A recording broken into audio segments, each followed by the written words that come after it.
Hi everyone, welcome back to Falcon's House. I recently got my HP Reverb G2 VR headset, and I used it a decent amount over the past week. This is my first VR headset.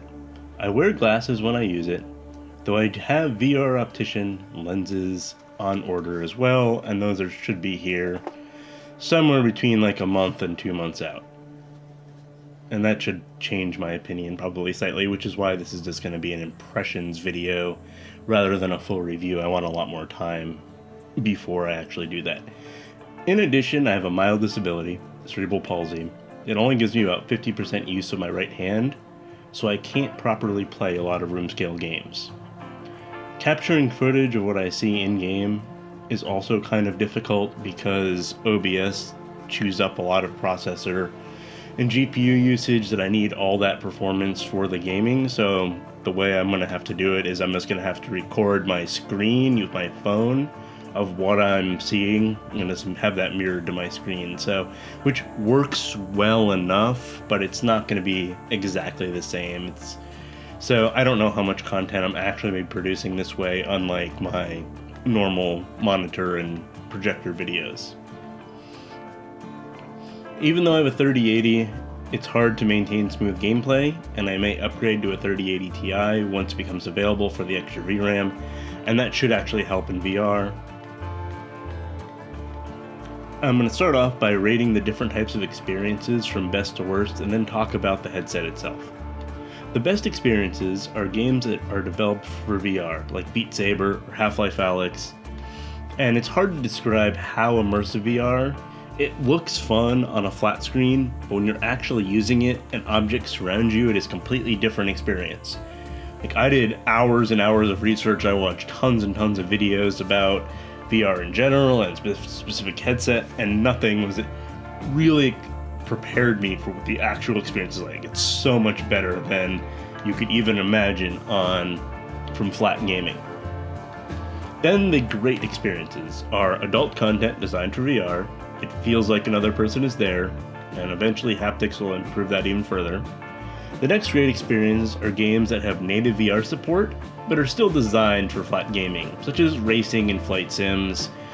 So I've been doing Project Cars, the first one, not Project Cars 2. I did purchase that on Steam sale, but I haven't migrated to that one yet. I'm kind of waiting for me to get my racing wheel moved into this room, which, I don't know, just kind of was lazy about getting all that set up, but those kind of games, I think, are great experiences, but they are really hard to run because the engine was designed around flat screen gaming, and at the very least, VR is twice as difficult to run because of needing to do each eye individually and encode all of that video. So, but it's more complicated than that. There's some tweaks that can be made to lessen the load, and there's also things like super sampling, which push the load even harder. So gaming in that way is kind of sometimes difficult even on really high-end hardware, but I think those experiences are a lot of fun. Like racing in 3 dimensions is very different. It's a lot easier to tell how far away you are, how your cornering is. I was able to be a lot smoother even using a controller. And the last experience that I would consider great is watching 3D movies in big screen mode. And while the movie isn't VR, it still has what I like to call the aquarium effect, which is it's a flat surface and then there's depth behind the screen. So it's like how, at an aquarium, there's glass, so you can't go with the fish, but you see that there's depth behind there. And that's kind of a really nice experience. And I think that the headset is actually more comfortable than 3D glasses over my normal glasses. The good experiences are games that have been modded VR support, such as Grand Theft Auto 5, which is a very good game in VR. It works well. The biggest problem I had with it is that the performance drop off. It was very hard to get the performance to be very smooth, and inconsistent frame rate is the biggest problem that exists with VR. When the performance dips just a little bit, you start noticing it. It does reprojection, which is it does frame doubling of each frame. But the problem is with the mod for Grand Theft Auto 5 is that the the developer of the mod already was doing that. So they did each eye at 45 frames per second, and then the opposite one, they just reproject that same frame. But when you have that reprojection, and then you double it with another level of reprojection, you're now doing every frame 3 times or 4 times. I don't know exactly how it would actually work. You end up like, it really tanks your performance, and I would start getting nauseous, and there was just too much movement. I turned on the settings eventually, and I was able to get it to run stably at 90, which helped a lot, but it's still not perfect. That's why I would only put this in the good category. If you're not very sensitive, or like once you build up your VR legs, or I build up my VR legs, it should be a lot easier to just go ahead and do a game like that and not cause nausea or any sort of like discomfort while doing it. 2D movies on big screen is the other thing I would consider good.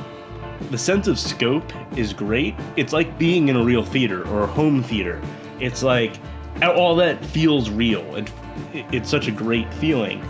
But for me, at least now when I'm wearing glasses and I don't have lenses inserts in there, the sweet spot for where the focus is a lot smaller, because how they design the display is that it's not evenly distributed number of pixels. There's more pixels in the middle of the screen and fewer on the edges.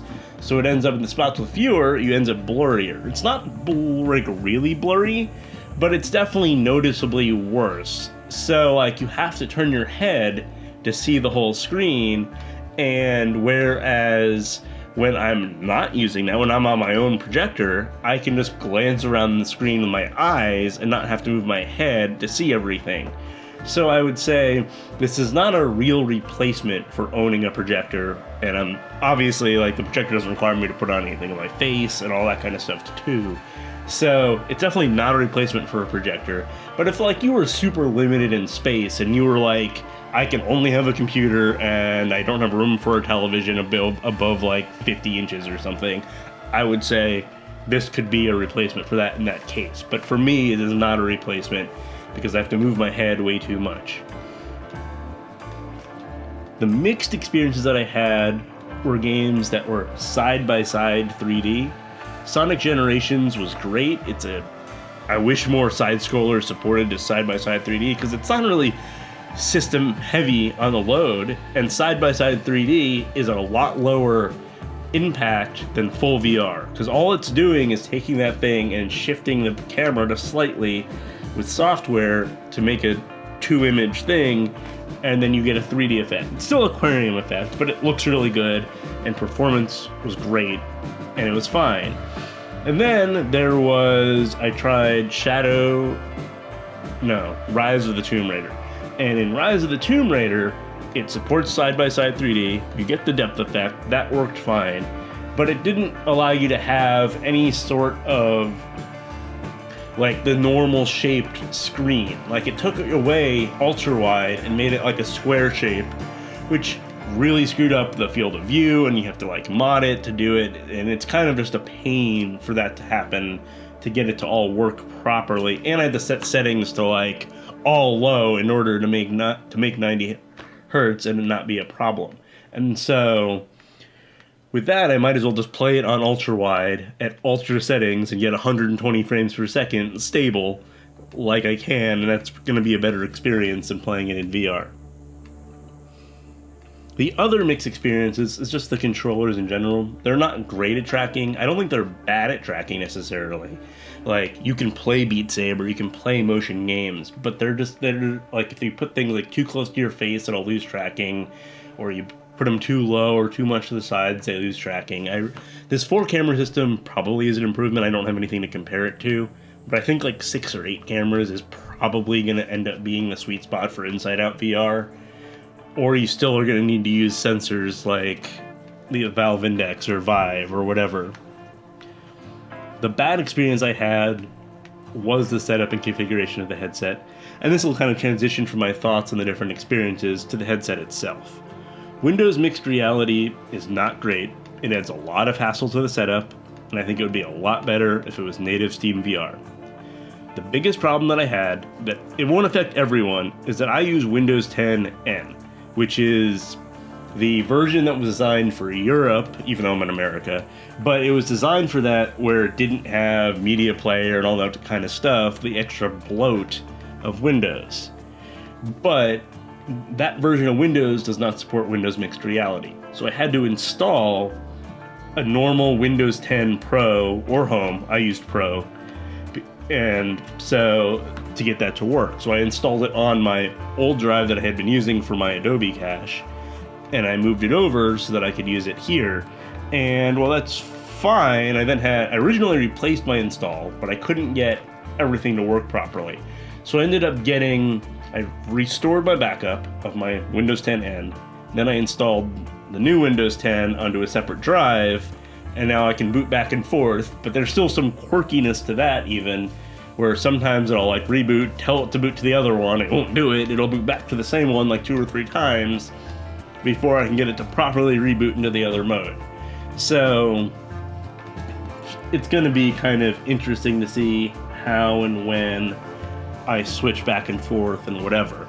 So, but right now it's fine. It was kind of a pain because I had to buy a second copy of Windows and boot to that to use VR, and then boot back to use things like Adobe and whatever that I use on my normal system that I'm going to reinstall everything. And some games like Steam moves things easily, and Ubisoft Connect move things easily. Windows Media, like Windows Store, Xbox, does not move things easy. You have to like manually copy folders around, so getting Flight Simulator to work in the other mode is going to be difficult, and it's going to run probably terribly, even on like a 3080. So I'm not even sure how much I'm going to test VR for that. So, but this does give me the benefit that I can run different versions of drivers for the GPU, because the current NVIDIA driver does not run very well in VR. It causes hiccups and stutters, something they're looking into, but currently it's kind of broken. But that current version of the driver gives me 10 or 15 more FPS in Assassin's Creed. So by having 2 versions of Windows installed, I can run 2 different versions. I can keep one currently up to date, and then I can keep the other one on a version that works best with VR. So that's a benefit to running 2 versions of Windows. It's just a little bit of a pain. And the other issue with the setup is that the X570 AMD chipset has issues with the onboard USB ports, and they don't work with the headset. So I added in, well, I already had a USB hub, and so I'm using that to connect the headset, and I'm going to get another one so that I can have a second set of powered headset to add more USB devices like my racing wheel and all that. After that, the setup for mixed reality wasn't too bad. It just run through the settings, pair the controllers, whatever. And then you set up Steam VR, and then Windows Mixed Reality for Steam VR, and then it all kind of works. There's still some quirkiness to it, like sometimes you'll start a game, it'll load on your normal monitor, it won't load in the headset, but if you quit the game and you reload it, it'll be totally fine after the fact. You just have to wait a little bit for it to catch up and to start everything up properly. And like I said, the VR controllers are decent, but I can see where tracking could be bad, and the lighting has to be right. Like if there's too much light or too little light, it doesn't seem to work properly. So, and they also go through batteries very quickly. Like the ones it came with lasted me like 4 days. And then now I have 1.6 volt nickel zinc rechargeables in there, and they seem to work okay, but it's still going to be the same thing. Like I'm probably going to have to recharge batteries once or twice a week if I use it a lot. Other than that, the headset is great. The audio is solid. It's as good as decent over-the-ear headphones. Like my AKG 7XXs, like it's kind of in that ballpark for audio quality. But I'm sure there are better headsets out there, but for audio, but it works well enough.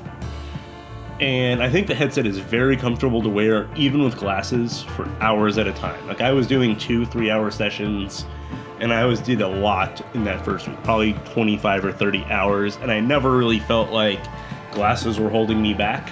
Like it'll be better, I think, when I have the lenses built in, or not built in, but added in as the add-on from VR Optician, because that'll make it even more straightforward. I'll move my eyes closer in, it'll just work easier. Like it'll be easier to take them on and off, all that kind of stuff. But it's still fine. Like, I don't think glass is a problem at all.